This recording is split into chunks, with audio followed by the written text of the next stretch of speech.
Thank you very much. It's very nice to have the opportunity to speak at this seminar.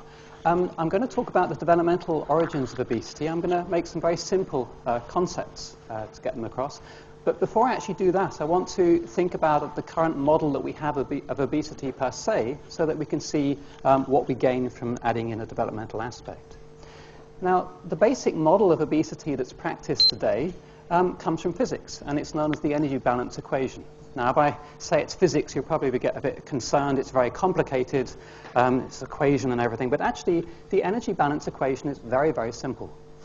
Using the energy balance approach, we treat the body as a system, and because you can't destroy energy, you can only move it or convert it between different forms, we can say that energy intake must be equal to energy expenditure plus or minus any changes in the energy content of the system. So when we talk about a human, what we're saying is that food intake must balance against the energy burned in the body plus or minus the energy in body fat or in other fuel stores. So here are some just very trivial examples of the energy balance equation. If the first two columns are equal, there is a zero in the change in energy stores. Your weight's stable. If you eat more than the energy that you burn, then you're going to gain some weight. And if you hold your intake constant and you burn less on activity, again, you're going to gain weight. So that's basically our current model. It underpins how everyone has been thinking about obesity. We eat too much or we're not sufficiently active. And sometimes when you're looking at obesity in the media, it seems as if we're looking at this kind of scenario. Now, this was a picture that I saw in a Vienna art gallery this week, and it was designed several centuries ago to show what happens when people just let go of every aspect of their behavior. Everyone in this picture is misbehaving. They've lost all restraint. There's alcohol in the foreground. There's two cases of disordered eating, the dog on the table and the pig on the right-hand side. We've just let go. And that's basically, I think, how we've tended to see obesity. It's our responsibility. We don't control our eating, and we don't control our physical activity behavior. The trouble is that I think we're increasingly realizing that this isn't a very helpful model, and we also have a better idea now of why it's not the right model. The fact that it's the wrong model is probably likely to contribute to the fact that obesity is increasing all around the world. There were data that were just released this week showing that in adults, over 1/3 of men and 1/3 of women are obese or overweight throughout the whole world. So whatever we've learned about obesity in Western populations is not serving us very well. What we're seeing is a public health epidemic right across the whole world. Why doesn't the energy balance approach work? Well, it's not actually a theory, it's a description. And we can see that if we look at another issue where we're used to trying to understand what we have according to balancing things. So we all know that we get a bank balance at the end of the month, and it tells us what we've spent, and it tells us what has come in, and then it tells us whether we're in the red or we're in the black. Now, I think most of us would say that it doesn't really help to tell us that when we're in the red, it's because we spent more money than we earned. We already know that. What we would like people to understand is why things cost so much and why our employers don't pay us more. So we haven't learned anything from the energy balance equation in the same way. It's a description, but it doesn't explain anything. It always has been true. The energy balance equation always is true, and it always will be true, but it doesn't explain anything. So there's a new shift to looking at energy balance more as a symptom of obesity rather than as a causal explanation. And this first came out from the work of Robert Lustig, a pediatric endocrinologist in the US. It was then picked up by the science writer Gary Taubes, and I imagine some of you have read his fascinating book on this topic. And other nutritional scientists, including myself and my colleague Mario Siervo, have tried to get into what this means. So we wrote an article, Obesity and Energy Balance is the Tail Wagging the Dog. And we've got a theory that actually stops us seeing what's going on in reality. An alternative view to look at obesity is to focus on what I call metabolic perturbations. And we actually have a lot of evidence already as to how things that we do can perturb our metabolism. I imagine anyone who's been in Britain for the last few months will have seen the debate raging about sugar. What we're really talking about there is the notion that our diet can affect our insulin levels. And of course, insulin is the hormone that causes us to deposit body fat. There's a new perspective on sedentary behavior, that the reason it predisposes to weight gain is not because of you burning fewer calories, but because when you're sedentary, you lose the capacity to draw on the energy in adipose tissue, and instead you just feel hungry and want to eat more. We know that shorter sleep hours affects how hungry you feel, how satiated you feel. And we also know that watching TV and playing video games isn't just a low-calorie burning exercise, it also increases your appetite. So all these activities affect our metabolism, and we don't have to think of that as just about calories in and calories out. So this was the old view. Your decisions shape your metabolism. This is what public health policies tend still to emphasize. That obesity occurs if we have a diet that has a high energy intake, or if we burn too few calories on energy expenditure. The result of that is positive energy balance. From the positive energy balance, we have fat deposition, weight gain, and that leads to perturbations in metabolism. And so the public health message has been count your calories, look at what you're eating, and try and go and do some exercise so that you burn more calories than you consume. We're looking in the opposite direction. Is it that your metabolism is actually shaping your decisions? Maybe a diet high in refined carbohydrates or the low levels of physical activity, which make you metabolically inflexible, change your metabolism. That causes you to put on fat.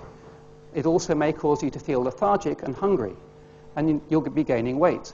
So that positive energy balance is a symptom of all of that, not the cause. And you end up still with the same metabolic perturbations. So this is a different public health message, even though we're still talking about diet and activity behavior. This is about avoiding some foods because they perturb your metabolism, and getting fit, not just to burn calories, but to make your metabolism better at responding to cellular messages. So what happens if we link that newer perspective with developmental aspects? So I just want to look at 2 or 3 aspects of development to show how what happens in early life goes on to influence how you regulate your metabolism in later life. One area that we can look is low birth weight. Now, when babies are born with low birth weight, they may continue to grow slowly in postnatal life, but quite often they tend to compensate for their poor fetal growth by having what we call catch-up growth. And that was shown very nicely in a large cohort of children from Bristol, known as the Auspac cohort. The researchers on this study divided the infants in their study according to catch-up growth, rapid growth, no change, just growing at an average rate, or catch-down. And what we can see on the left there is that the catch-up group were the ones who were born small. So catch-up growth is a compensation to being small at the time of birth.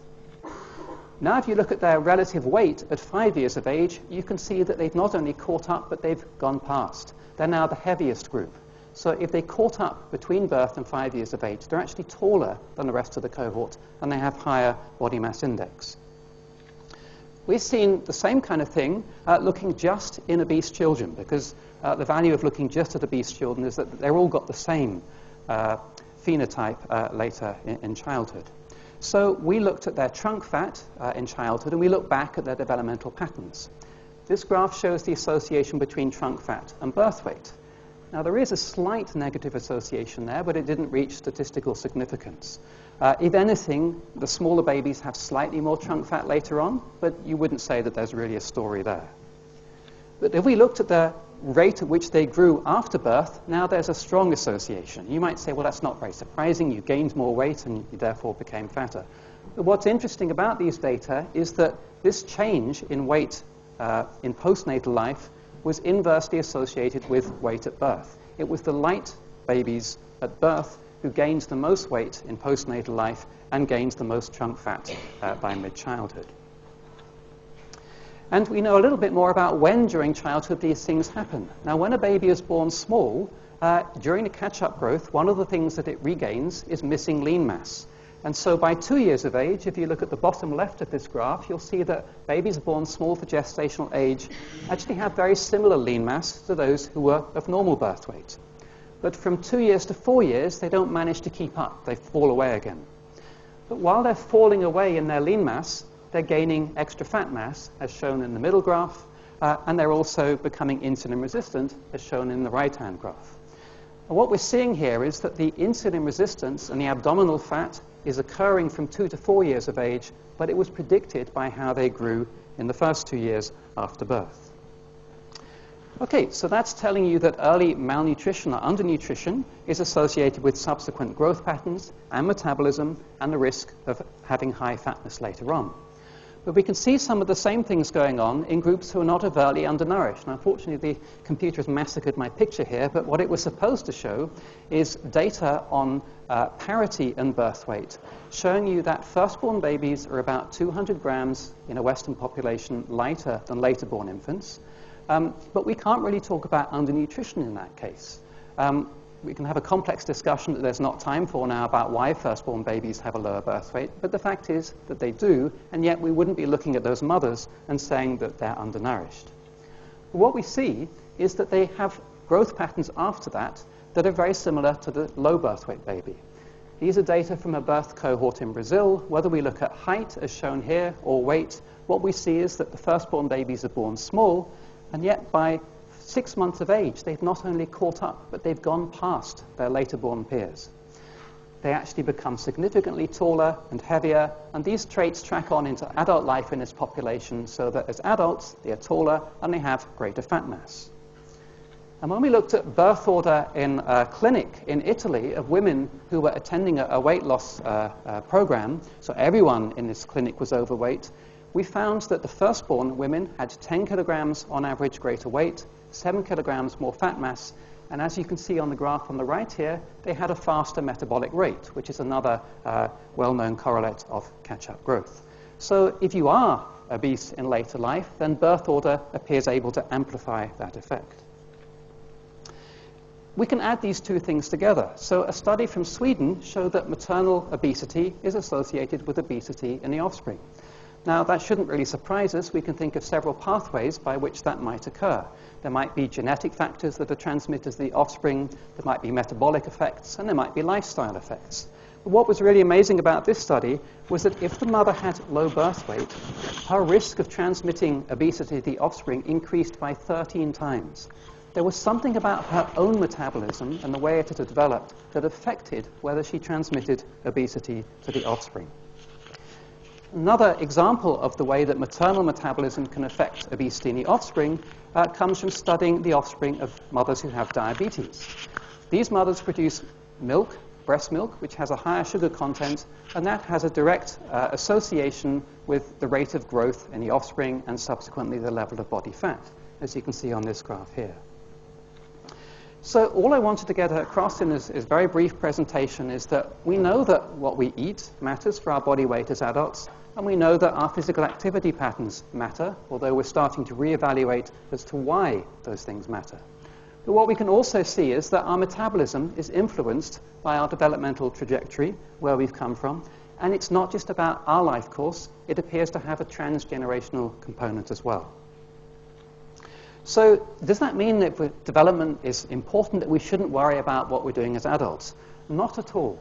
I think we need to start still by looking at what our behavior does for our metabolism, but that connects our behavior in a number of interest groups that I think we're going to hear about later that we interact with when we eat and when we perform physical activity. I think you can think of food a little bit like putting fuel in a car. And we know for our car that it's really important which of these fuel pumps you get fuel from. We know that that will affect the performance of the car. We're understanding it's the same. If you take simple extremes, then refined carbohydrate, protein, and fat have very different implications for whether you feel in the mood to do physical activity, whether you feel hungry or not, whether you feel satiated. All that I'm trying to add in here is to say that when we put that fuel in the body, where we came from in our development is also important. So thank you very much for your attention.